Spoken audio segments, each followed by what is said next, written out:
मैं बात कर रहा हूँ स्ट्रेट ऑफ हार्मुज की। ये एक छोटा सा सी रूट है जो पर्शियन गल्फ को दुनिया से जोड़ता है। दुनिया के लगभग 20% ऑयल इसी रास्ते से गुजरता है। अब यहाँ से एक खबर सामने आती है कि मार्च 2026 में ईरान ने कुछ ऑफिशियल्स और मीडिया रिपोर्ट्स में ये बात सामने आई कि ईरान सोच रहा है कि कुछ ऑयल टैंकर्स को स्ट्रेट ऑफ हार्मुज से तभी पैसेज दिया जाए जब oil trade Chinese currency yuan में हो।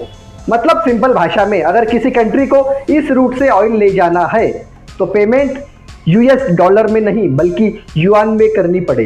अब सवाल उठता है, ईरान ऐसा क्यों करना चाहता है? इसकी स्टोरी थोड़ी पीछे से शुरू होती है। 1970 से दुनिया में oil trade almost US dollar में होता आ रहा है। इस सिस्टम को पेट्रो डॉलर सिस्टम बोला जाता है। इसका मतलब यह हुआ कि दुनिया भर के कंट्रीज को ऑयल खरीदने के लिए डॉलर की जरूरत पड़ती है। इसी वजह से डॉलर की पावर बहुत स्ट्रांग बनी। लेकिन पिछले कुछ सालों से ईरान, चाइना और रशिया जैसे कंट्रीज डॉलर सिस्टम को चैलेंज करने की कोशिश कर रही है। अब आते हैं 2026 पर।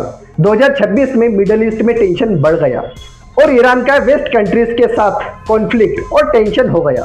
इसके बाद ईरान ने सिग्नल दिया कि वो स्ट्रेट ऑफ हार्मुज के पैसेज पर कुछ रेस्ट्रिक्शन लगा सकता है।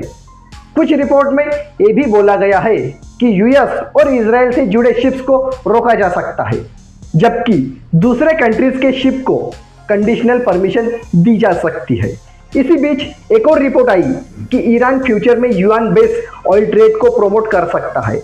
अगर ऐसा होता है तो इसका मतलब होगा कि ऑयल ट्रेड का एक हिस्सा यूएस डॉलर से शिफ्ट होकर युआन में जा सकता है। और अगर दुनिया का ऑयल ट्रेड डॉलर से हटने लगा तो ग्लोबल फाइनेंस सिस्टम पर बड़ा इम्पैक्ट पड़ सकता है।